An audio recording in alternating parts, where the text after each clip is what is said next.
All right, thanks for joining me, folks. We're going to be talking about the markets today, what to look for when trading on a vacation day, like Friday is going to be a half day, and what that means, how to trade it, and what's going on. That coming up next in the Short Vol Show Live. Thanks for joining me.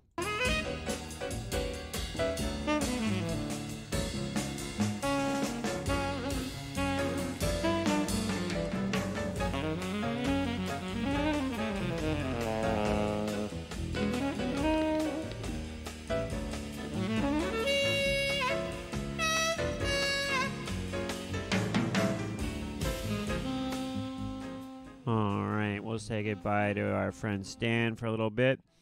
And welcome back to the show. If you are just joining me or if you found me because of that James Courtier video, you are not alone because a lot of people found me from that.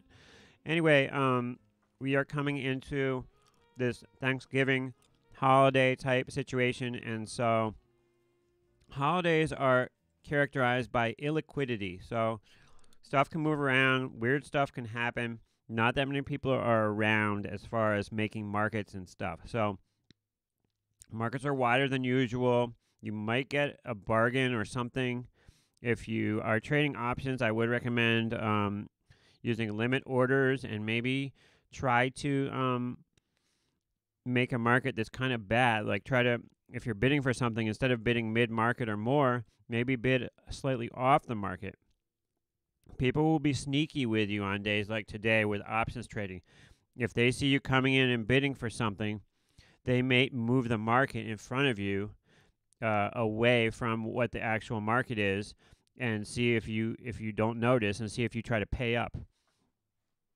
Fortunately, in most cases, there's enough competition that you're not going to totally get screwed, but you have to be careful when trading on days like Friday, when there's not that many people around. Even today, this being Wednesday, people are heading off for Thanksgiving holidays and stuff. Also, think about the psychology of people who are getting ready to go on holiday. They're thinking about their family, their kids. They don't necessarily want to open a big position. I think a day like today, we're getting a little bit of a rally possibly because those people aren't coming in to hammer the market because they've got other things on their mind than coming in to hammer the market. So you see stuff just start to sort of drift upward. Let's take a look at the term structure here and see what's going on with the VIX and whatnot. And I'm going to go to VIX Central here to take a look at that.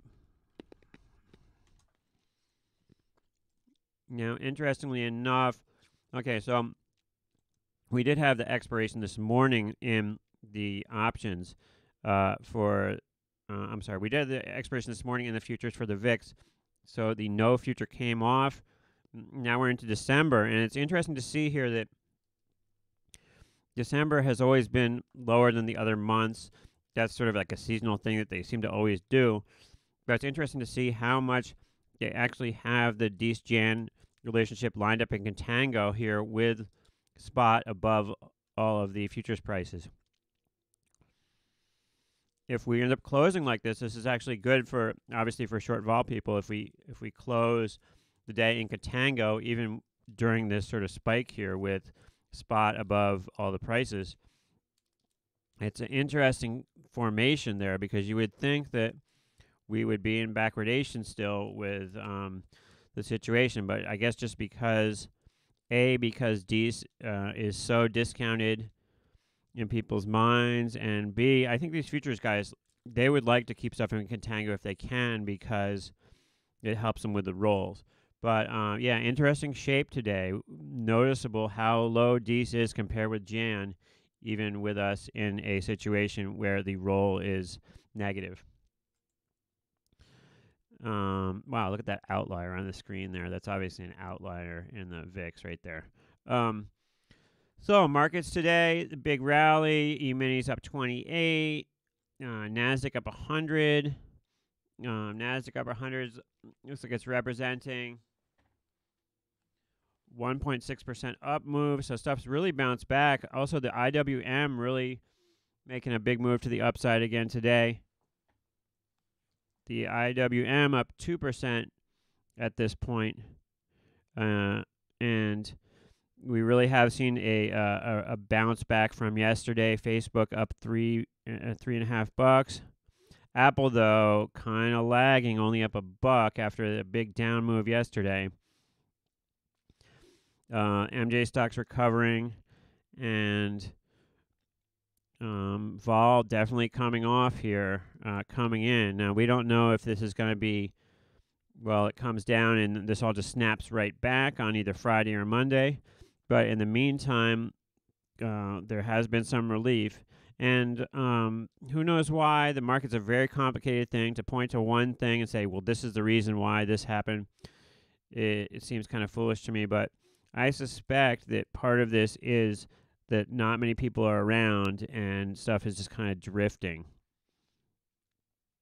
If nobody's really around, you've always got the passive investments of people's paychecks kind of going slowly into the market. And so if you don't have specific sellers coming in, the market tends to sort of drift upwards, and that's kind of, I think, what we're seeing today. So once again, UVXY now down 3 and change, and the VIX down over 2 points today. So we'll have to monitor this. Once again, be careful trading because there's not a lot of liquidity, especially in the options markets, and make sure that you know your markets well. When things are very liquid, and say an Apple or the SPX, you can kind of go off what the midpoint is on the screen in the markets to trade spreads and stuff. But on a day like today, stuff can be out of whack. So know your markets before you bid or offer something. Don't just take it for granted that the midpoint in the options markets is actually fair value, because on a day like today, it may not be. Stuff's moving all around. There could be a book somewhere. I like to adjust my screen in Thinkorswim. When we get to the option screen here, I like to adjust my layout. I have one customized one, and it shows the bid and ask size of each option. So I can see if there's a 1 lot or a 2 lot in the book that is changing the markets. So as you go down the list here, you can see, let me tighten this up a little bit. You can see the bid ask in each option. So 123 by 100. And, here 1 by 2 lot. We know that those are probably resting orders that are in the book. And you definitely want to get into this level of detail when you're trading options, because it's much better to massage the trade to get a better fill. And if you follow this stuff, you'll see a lot of these small books, you'll see them, maybe they're 17 bid, and then they'll wait a couple seconds, and they'll go 18 bid and 19 bid until they get filled. A lot of them are sort of automated, and they slowly will walk up or down until they get filled.